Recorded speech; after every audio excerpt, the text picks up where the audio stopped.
G'day one and all, I'm SouthPawRacer. This is a super serious track guide to Rudskogen Motorsenter, Norway's top circuit racing venue and member of the exclusive club of tracks touched by the tendrils of Tilke.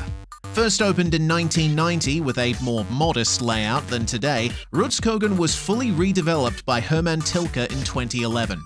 Only the last couple of corners from the original layout were left in, with the rest reconfigured or entirely new. The result is a venue that challenges the driver, both in satisfying and frustrating ways. Where does it make you feel like a master of weight transfer? Where does it crush your hopes and dreams of basic competency? Let me show you from behind the wheel of iRacing's new BMW M2. Buzzing down the start-finish straight, the opening complex looms in the distance. The gradient increases as we pass the site of the old Turn 1. But where do I get on the brakes for the current Turn 1? I suppose the 100 marker is as good a place to start as any. Slam on the stop pedal, tip it in, and aim for the apex. That is not the apex. You cut that corner and got a slow down penalty. Yes, alright. At first, my assessment of this corner was, what if Oschersleben but hill? But upon reflection, turns 1 and 2 at Rudskogen are their own beast. At a glance, turn 1 appears to be a slow left leading into a long right through which you gradually accelerate. But look a bit closer and you'll find the truth is much more complicated. Turn 1 is sharp but wide, and at just obtuse enough of an angle that it's much faster than it looks. You brake and turn in later than expected. In the M2, my braking point is somewhere between the 100 marker and the start of the curb, and the turn-in point is vibes. Just aim roughly in the direction of the apex curb and you'll get there, one way or another. All well and good, but it's only when you get to the apex of Turn 1 that the entry to Turn 2 reveals itself like the greatest scope villain in a season of television. What do you mean he was there the whole time? Not only that, but the track narrows up a little here, so at the Turn 1 apex, you might think that you're headed in the right direction, only to find you're just going straight off. So get your crystal ball out, consult the ancestors, fill a blackboard with equations, do whatever you need to do, cause I don't actually know the best way to handle the transition between these corners. Legit, I am making it up as I go along every lap. Fortunately, the rest of Turn 2 is pretty straightforward. If you're running triple screens or a VR headset, you'll have an advantage here. I've found that the best spot to start getting on the power again is the end of this barrier in the Turn 1 runoff, which you may have trouble spotting if you're running a single screen, in which case the gravel trap is a good substitute. The slightest of dips will help your front end grip, and the asphalt runoff will save you if you slip. What? Power in the— Oh, no! Oh, no! Why are you hitting me? No, stop it! Ow. I told you, no rapping! Ow! Hilltop Hood's gonna fucking pull ya! Stop it! Ow! Stop it! For real though, there's no off track if you go over the white line on the exit, but that doesn't mean it's a good line to take. Go for a slightly tighter, straighter run out, and you'll find yourself with the optimal exit onto the next straight, which has lane dashes for some reason. I have been racking my brain since I first drove this circuit, and I cannot for the life of me figure out why these are here.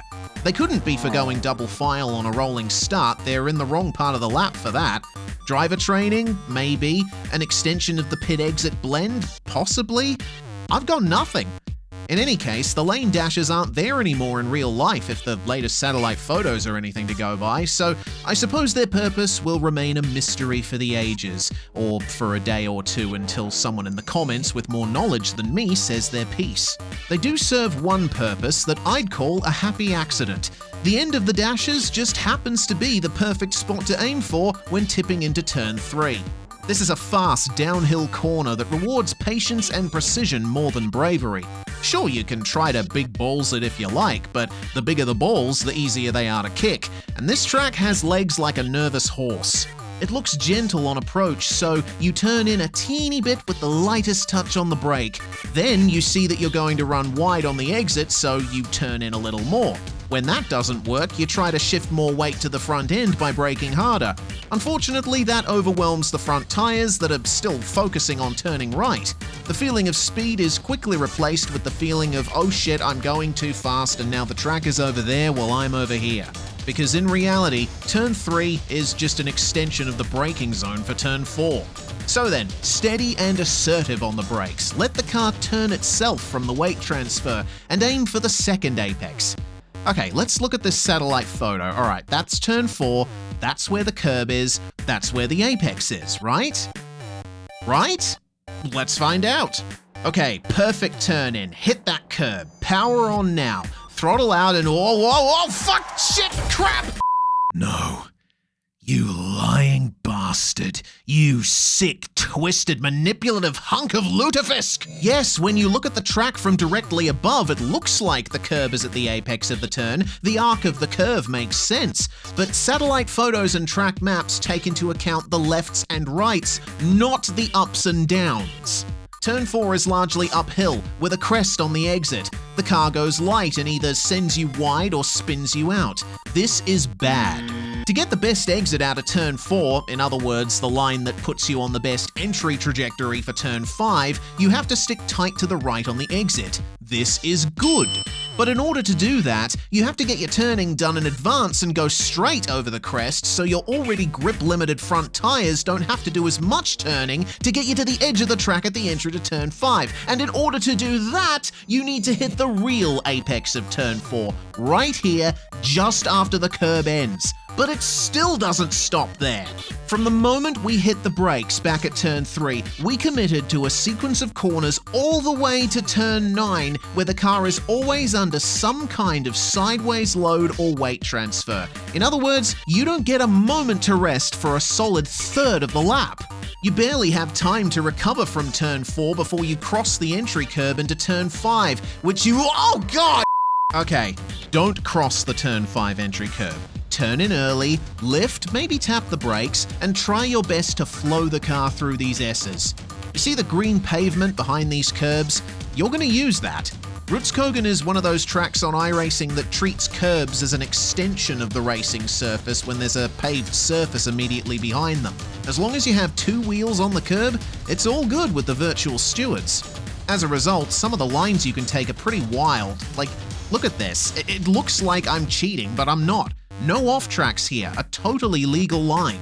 Aim for the green at turn 5 apex, keep the power up through turn 6. Challenge, flow, speed, my confidence is building, my machine is my dutiful servant. Let's monster turn 7. Wait, where did the track go? Oh jeez, oh god damn it! Ah!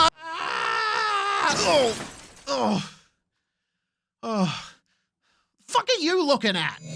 The centerpiece of the lap. Turns 7 and 8, counted separately, but they're effectively the same corner, continuing through a dip, a bowl, if you will. And once I'm through with them, I feel like I've eaten a bowl of dip that's been out of the fridge all week, nauseous, sore in my tum-tum, and regretting every decision I've made in my life up to this moment. The line you take is entirely dependent on how you take turn 7.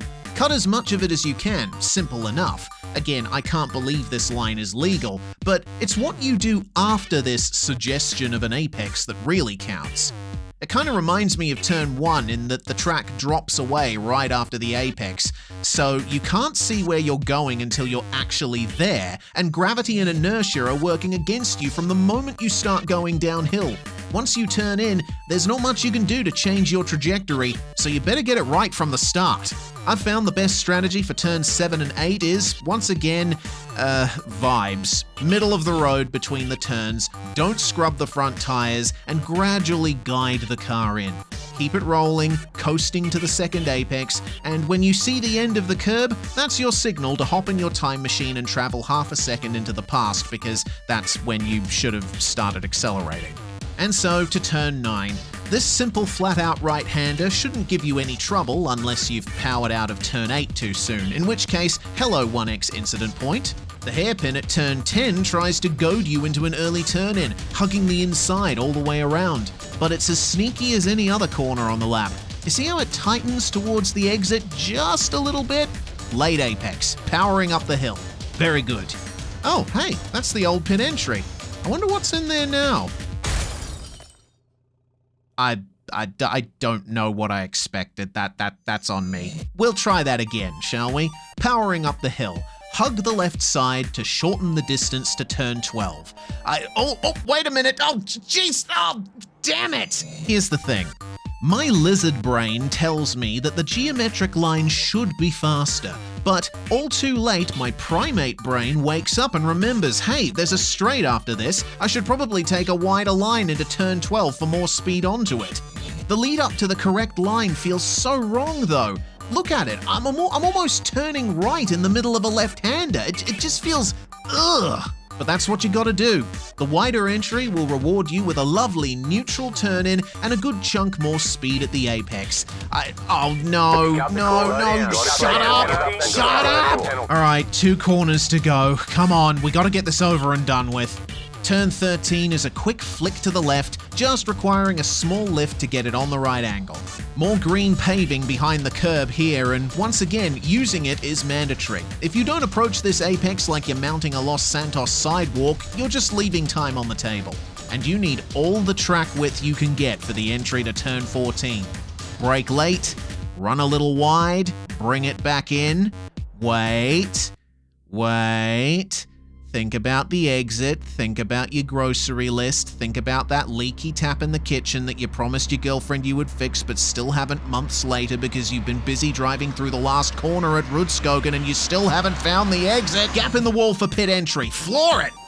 You know, all through writing this script, I've been thinking about how best to sum up Rudskogen, and I suppose it takes the end of the lap to figure it out. This Nordic nightmare is defined by long corners. Turn 2, turns 3 and 4, turn 7 and 8, turn 14. They're all about momentum, and they all punish a lack of patience. I suppose it's a good thing that this track is part of iRacing's base content. If you're just starting out in sim racing and you haven't yet learnt how to keep the car neutral in a turn, this track will teach you like a drill sergeant. Yelling in your face, "God damn it, Private, brake early, steer less. If those front tires are a degree too hot, I'm reassigning you to bottom split, understood?" Sir, yes, sir.